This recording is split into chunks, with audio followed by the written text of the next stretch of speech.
오늘은 민수기 33장 1절에서 6절까지고요. 노정이라는 제목으로 같이 말씀 나누도록 하겠습니다. 노정이 뭐예요? 여기 말씀에 나오는 단어입니다. 교독하겠습니다. 모세와 아론의 인도로 대오를 갖추어 애굽을 떠난 이스라엘 자손들의 노정은 이러하니라.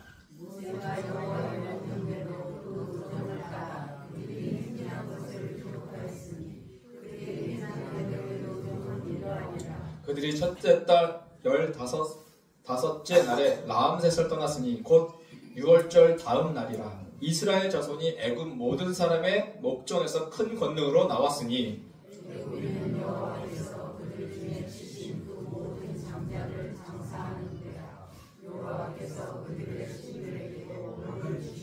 이스라엘 자손의 라암셋을 떠나 숫곳에 진을 치고 그러면서 이동 경로의 노정에 대해서 나옵니다.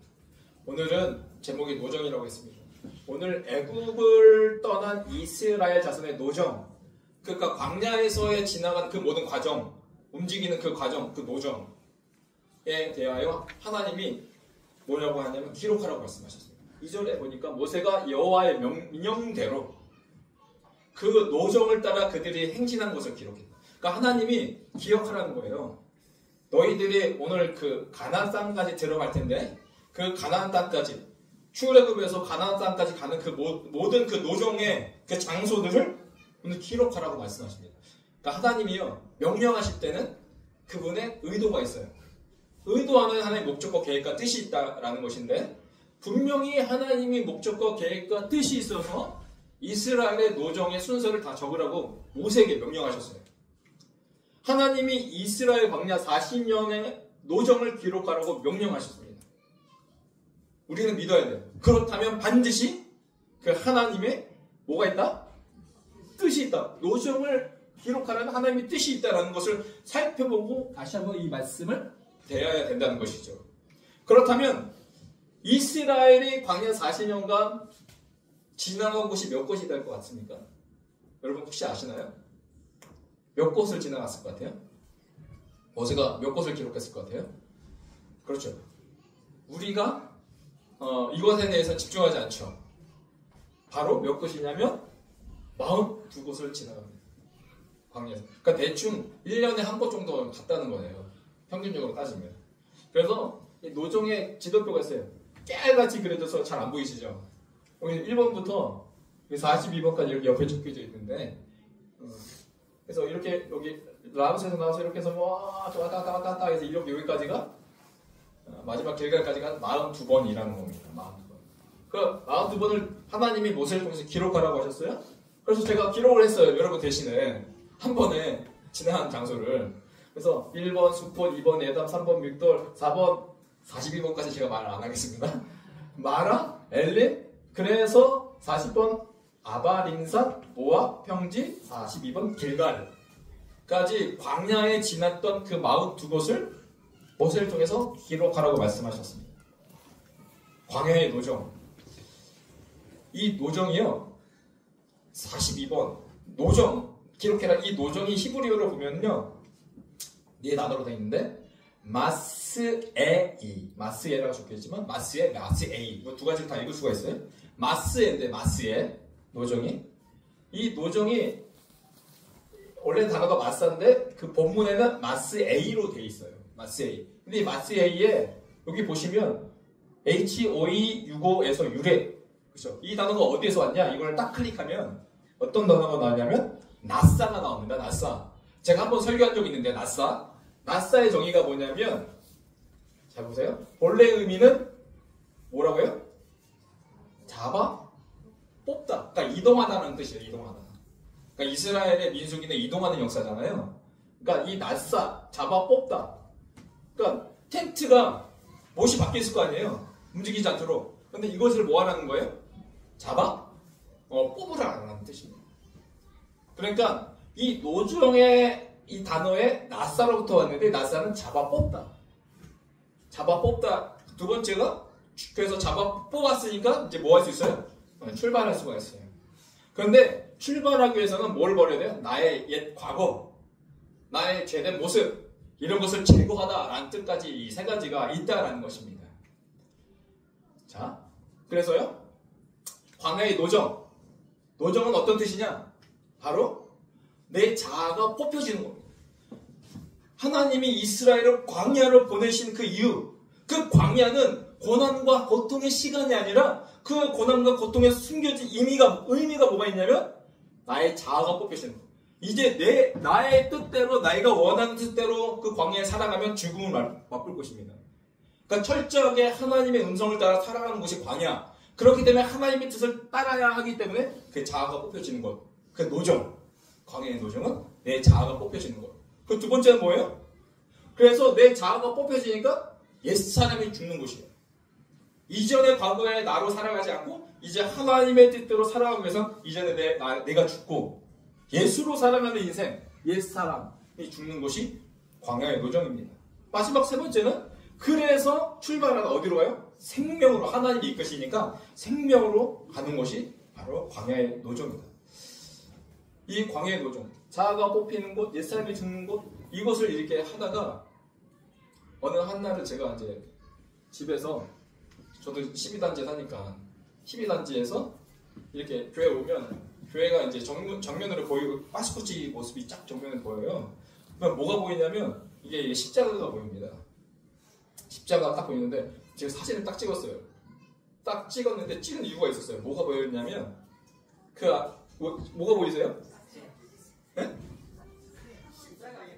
네, 까치. 똑같은 걸 보셨군요. 아니, 십자가에 까치가 보이는 거예요.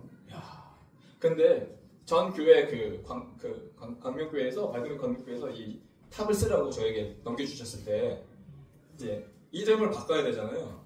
이름을 바꾸기 위해서 사람이 여기까지 올라갔거든요. 그때 뭐를 제거했냐면 여기 십자가 밑에 뭐가 있었을까요? 까치집이 있어요. 그러니까 까치집이 있으니까 항상 여기에 있는 거예요. 그러니까 우리가 위에 방울토마토나 토마토를 심으면 까치가 바로 보고 아이고 나를 위해서 토목교에서 심어주셨네 하고 내려가가지고 얼른 쪼아 먹고. 우리가 얘를 다 업어 키운 거예요. 사실은 이 까치를요. 이 까치는 고마운지를 아는지 모르는지 모르겠지만 우리가 다 업어 키웠는데, 그런데 이 까치집이 어딘가 딱 묵상했더니 얘는 십자가 밑에 내려가 사는구나 라는 걸. 야, 쟤는 날마다 십자가 밑에 죽어서 사는 부활의 새구나. 야, 내가 죽어야 되는데 까치가 대신 죽네? 막 이런 혼자만의 묵상을 했어요. 네. 사실은요, 광야는 뭐예요? 내 자아가 내 옛사람이 죽는 것이 광야의 노정이에요. 하나님 왜 이끄셨어요? 새로운 사람으로 이끄시기 위한 내가 죽어짐이 필요하다는 겁니다. 그래서 노정은 자아가 뽑히는 곳, 옛사람이 죽는 곳, 생명으로 가는 곳인데, 잘 보세요. 이 네 단어가 있는데 이 네 단어가 제가 히브리어 자주 보죠. 히브리어는 각각 숫자의 값이 있다고 말씀드렸어요. 이 여기 맴이 40이에요. 그 싸매기, 여기 싸매기 60이고 아인이 70이고 요드가 10이에요. 그러면 더하면 40, 60, 70, 10 더하면 이 단어의 숫자 값은 몇이에요? 180이에요. 그래서 노정하면 180인데 이 180이라는 숫자 값과 동일한 히브리어 단어가 두 개가 있는데 네시캄 그리고 짜피라는 두 단어가 있어요. 똑같이 노정이라는 단어가 180의 숫자 값을 갖고 있는데 여기에 짜대가 80, 패가 90, 요두가 10, 그래서 이것도 180이에요. 보면 네시캄은 무슨 뜻이냐면 기름 부음을 받은 자. 그러니까 기름 부음으로 뭐해서 이제 깨끗해진 자라는 뜻이고요. 짜피라는 단어는 어떤 뜻을 갖고 있냐면 파수꾼, 특별히 빛나다, 바라보다라는 뜻을 갖고 있어요. 그러면 광야의 노정이 제가 세 가지로 말했는데 자아가 뽑히는 것, 옛사람이 죽는 것, 생명으로 가는 것 뿐만 아니라 광야의 노정은 다른 단어를 통해서 어떻게 해석할 수 있느냐? 첫 번째, 광야의 노정은 기름 부음을 받는 것이다. 철저하게 하나님의 말씀에 따라 성령의 이끄신 대로 살아가는 것 광야거든요. 그러니까 광야의 노정은 기름 부음을 받는 것일 뿐만 아니라 또한 기름 부음으로 내가 깨끗해져 가는 시간이 광야의 노정이다라는 것입니다. 두 번째, 이 짜피라는 단어를 통해서 광야의 노정은 뭐예요? 해와 같이 빛나는 자로 세워지는 것이다. 예전엔 죄의 죄의 사망의 그 어둠의 그늘에서 살았는데 하나님이 이들을 이끌어내셔서 이제는 해와 같이 빛나는 자로 세워주는 곳, 그것이 광야의 노정이고, 두 번째, 바라보다를 통해서 오직 여호와만 바라보아야 하는 장소다. 제가 말했죠. 모든 텐트의 방향이 어디를 향해서요? 성소를 향해서. 그 텐트의 입구가 반드시 그렇게 쳐야 된다고 말씀드렸어요. 왜 그랬냐면 성소 위에 구름 기둥이 올라갈 때 그때가 이동하기 때문에. 그래서 그 하나님만을 바라봐야 같이 이동할 수 있습니다. 그러니까 오직 여호와만 바라보는 장소가 광야의 노정이었다. 그러니까 잘 보세요. 그때 이 광야의 노정 가운데 광야 1세대의 믿음과, 그리고 오늘 우리를 사도행전에서 뭐라고 했어요? 광야교회라고 말하죠. 이 교회를 광야교회라고 말해요. 사도행전에 보면. 근데 광야 1세대의 믿음은 어땠어요? 가는 곳마다 뭐 했어요? 불평했어요. 가는 곳마다 불평했어요. 그 불평하는 자들, 그러면 그들은 가나안 땅에 들어갔습니까? 못 들어갔습니까? 들어가지 못했어요. 오직 하나님만 바라보고 그 하나님이 나를 이끄신 대로 살아가야 되는데, 가는 곳곳마다 불평과 불만했던 광야 1세대의 믿음은, 그 믿는 자들은 다 가나안에서 죽었습니다. 들어가지 못했습니다. 그래서 하나님께서 우리를 광야교회의 믿음의 삶을 살아가기를 원하시는데, 우리가 숫곳을 떠나, 이 광야교회에서 숫곳을 떠나 어디까지 가기를 원하세요? 어디까지요? 마지막 길갈까지 너희가 믿음으로 나아가길 바란다 라고 말씀하시는 하나님이십니다. 그런데요, 자, 아브라함 제가 적었어요. 1번에. 그리고 42번에 뭐로 적을 거냐면 그리스도라고 적을 것입니다. 왜냐? 이 42가 주는 단어가 있어요. 그냥 흘려보내면 안 돼요. 하나님이 적으라고 명령하셨죠. 42곳을 적었어요. 42, 42가 말하는 것이 뭐냐? 그 중에 한 가지가 있는데, 광야의 노정은요, 마치 예수 그리스도의 족보와 같습니다. 왜냐하면 아브라함부터 그리스도가 오시기까지 대가 끊길 위험도 있고 여러 가지 환난과 어려움이 분명히 있었어요. 바벨론을 잡혀갈 그 순간도 있었어요. 그러나 그 광야의 여정, 힘든 과정이지만 누가 오셨어요? 그리스도가 오셨다는 겁니다. 마태복음 1장 1절, 아브라함과 다윗의 자손 예수 그리스도의 뭐라고요?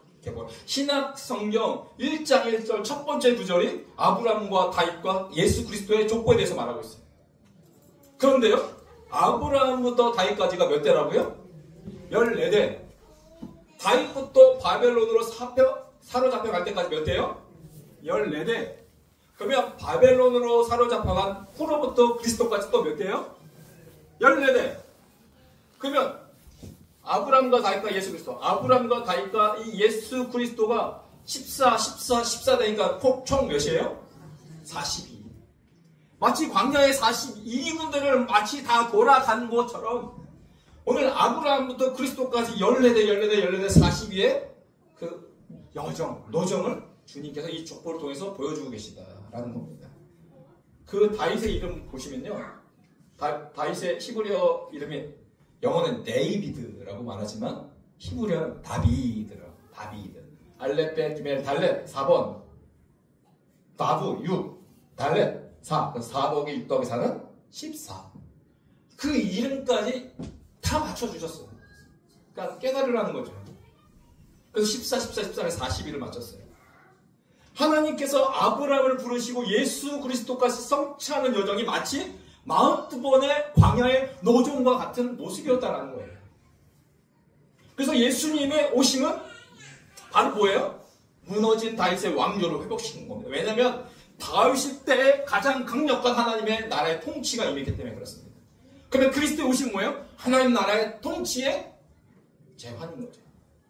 그러면 비록 아브라함부터 그리스도까지 여러 가지 환난과 어려움이 있고 광야의 노정도 1번부터 42번까지 놀라운 많은 여정이 있지만 42번까지 가기까지 그 영광까지 우리는 그 고통과 고난의 믿음으로 나아가야 한다는 것입니다.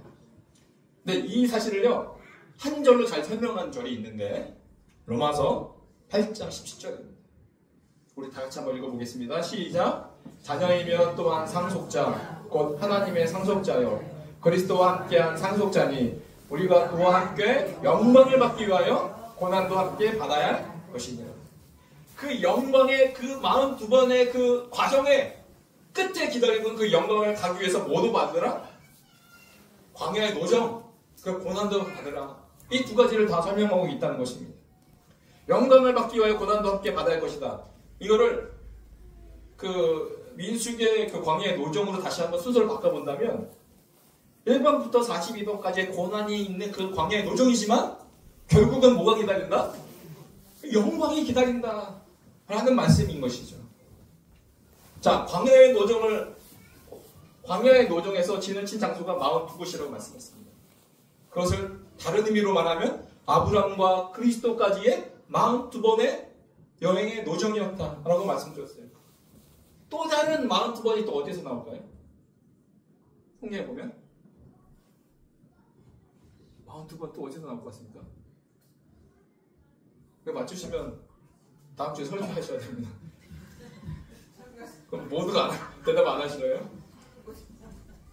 42번이 또 어디서 나오냐면 계시록에 나옵니다. 계시록. 42곳은 또 다른 의미가 42개월. 그 두 짐승이 42들 동안 사람을 괴롭게 하더라. 환란의 3년 반을 의미하기도 합니다. 42번 고난과 환란이잖아요. 이 42번 마지막 환란의 3년 반. 제가 하면서 설명했어요.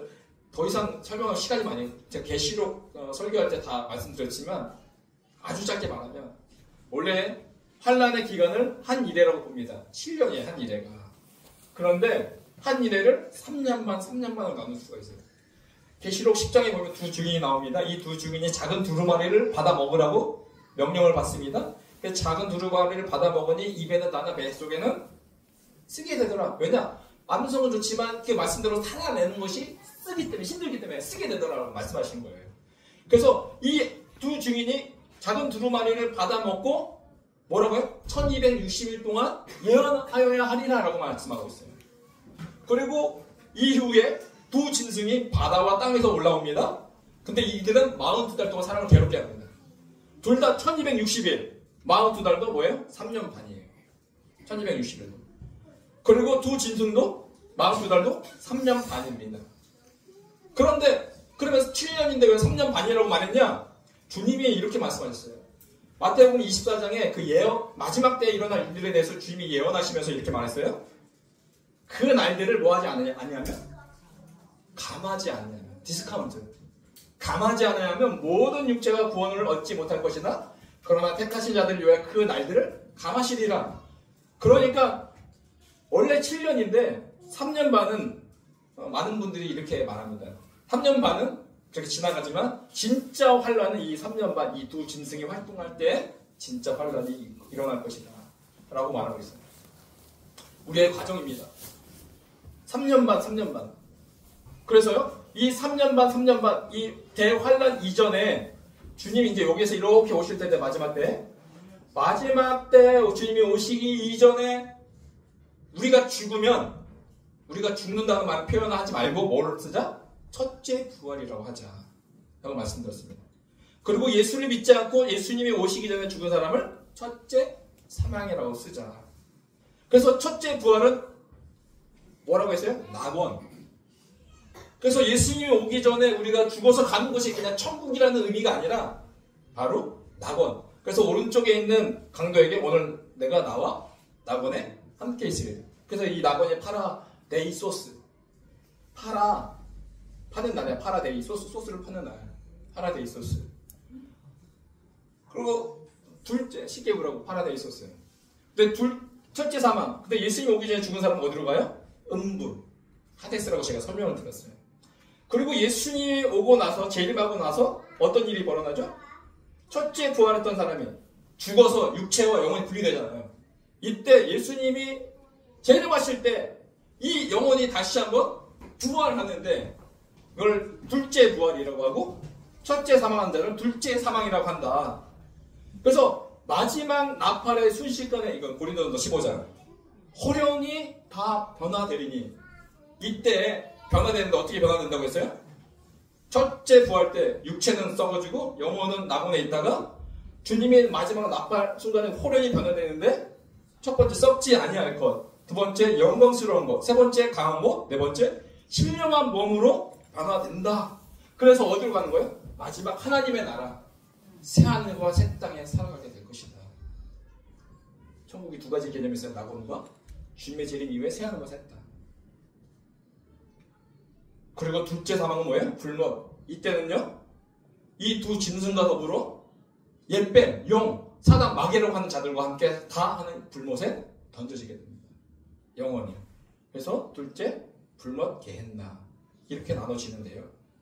그러면 우리가요, 주님이 오시기까지 이 42곳의 인생의 여정을 우리 광야교회로 부름받아서 뭐 해야 돼요? 이곳을 통과해 나가야 합니다. 우리도요, 그냥 예수 믿으면 야, 너 천국 보자, 그냥 가, 이게 아니에요.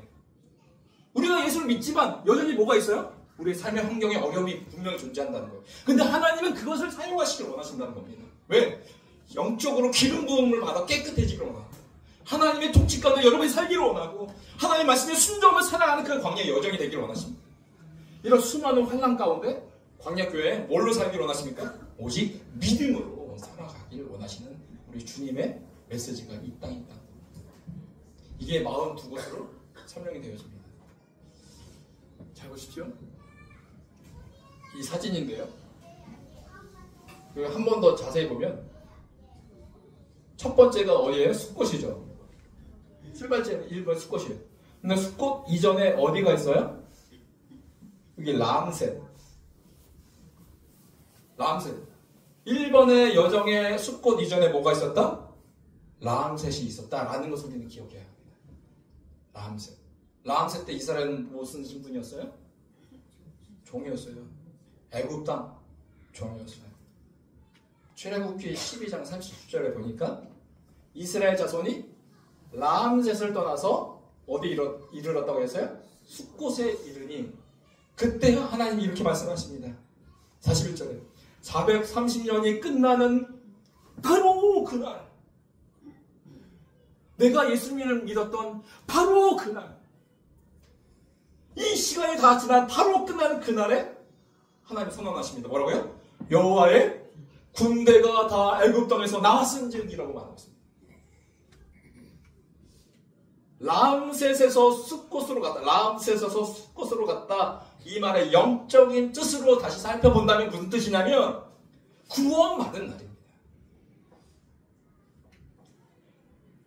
왜냐하면 애굽 땅의 종이었던 자가 뭐예요? 자유인이 됐어요. 하나님의 구원으로. 그래서 숫곳에서 람셋에서 숫곳으로 갔다는 것은 구원의 날인 것이죠. 우리도 마찬가지입니다. 우리도 예수님을 만나 죄와 사망에서 죄윽게 된 날이 있어요. 날이 있으시죠? 내가 예수님 믿는 날이 있어요. 그것이 바로 람셋에서 내가 어디로 이동한 거예요? 숫곳으로 이동했다는 뜻입니다. 구원은 바로 뭐예요? 우리의 인생의 목적지가 바뀝니다. 이제는 람셋의 우리의 인생의 목적지가 아니라 우리의 인생의 목적지가 바뀌었어요.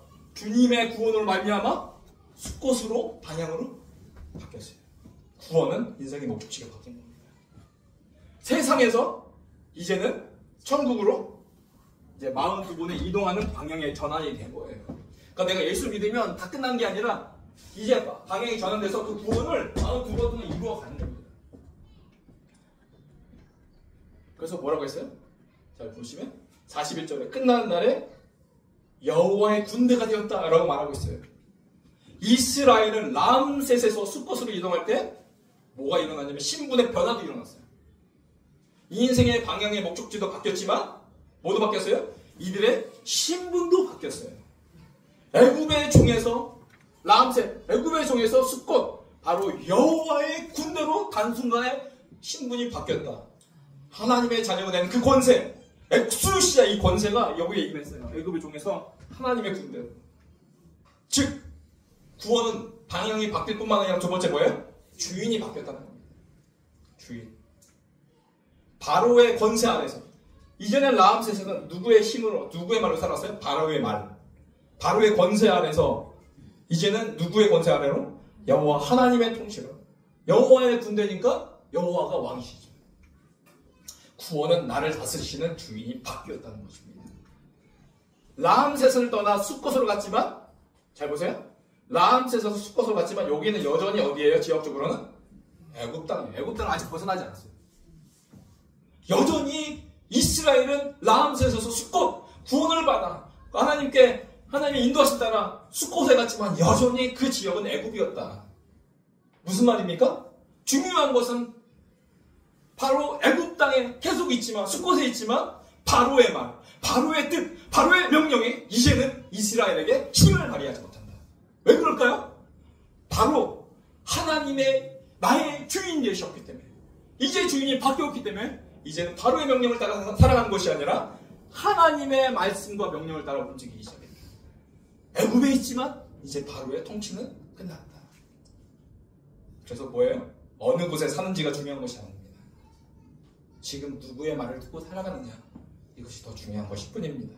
이제 라암셋을 떠나 숫곳의 구원을 받은 자들의 목적지가 바뀌었습니다. 우리의 목적지가 바뀌었어요. 어떤 분은 2번으로 가는 분이 있고, 어떤 10번, 어떤 분은 20번, 어떤 분은 41번. 다양한 번호의 여정을 따라 지금 가고 있는. 왜 그렇게 가고 있을까요? 이제 바로의 말을 더 이상 듣지 않기 때문에 그렇습니다. 나에게 오직 하나님의 말씀만이 있기 때문에 그렇습니다. 이제 우리의 목적지까지 42번의 노정에 모두 있겠지만, 고난도 있겠지만, 우리가 하나님의 상속자의 하나님의 자녀이면 그 고난도 있겠지만 반드시 뭐가 있으면 우리가 믿어야 합니까? 영광이 있을 줄 믿어요. 그 여정의 끝에는 왕이신 하나님의 말씀을 듣고 나아간다면 바로 영광의 날을 맞이하게 될 것입니다. 2025년도 여러분, 우리의 노정은 계속 이어져 갑니다. 그러면 이 한 해 누구의 말을 따라 살아갈 것이냐? 고난과 어려움과 환경에 힘듦이 있을지라도 내가 여호와만 바라본다면 그 과정 가운데 하나님이 통과하게 하시는, 그 하나님만 믿고 살아가실 주의 이름을 축복합니다. 불러 짓겠습니다. 라암셋에서 숫곳으로의 방향을 우리가 전환하자. 구원은 내 인생의 방향이 바뀌는 것이라고 말씀드렸습니다. 구원은 내 인생의 왕이 바뀌는 것이라고 말씀드렸습니다. 라암셋에서 숫곳으로, 다시 말하면 죄에서 생명으로 바뀌었지만 여전히 우리가 살아가는 곳은 어디다? 세상이다. 우리가 살아가는 이 세상에 이제 바로의 말이 통하지 않습니다. 사단의 말이 통하지 않습니다. 이제 우리의 왕이신 하나님의 말씀에 여러분 집중하며 말씀 암송하고 말씀을 묵상함으로 그 노정 가운데 승리했으면 좋겠습니다. 그래서 그리하여 우리의 42번의 노정이 축복된 길이 되기를 주의 이름으로 축복합니다. 기도하겠습니다. 하나님 아버지 감사합니다. 42번의 노정의 길 앞에 하나님, 그 하나님을 다시 한번 바라보기로 합니다. 하나님의 말씀만을 따르기로 합니다. 그 말씀대로 순종하며 살아가는 우리의 노정이 되게 하여 주시고, 이 노정이 하나님 고난과 고통이 아닌 즐거움이 되게 하시고 이 영광의 날을 맞이하는 기쁨의 시간 되게 하여 주시옵소서. 감사드리며 예수님의 이름으로 기도합니다. 아멘. 찬송가 하나 같이 부르시고 같이 통성 기도하고 제가 축도로 마무리 짓도록 하겠습니다.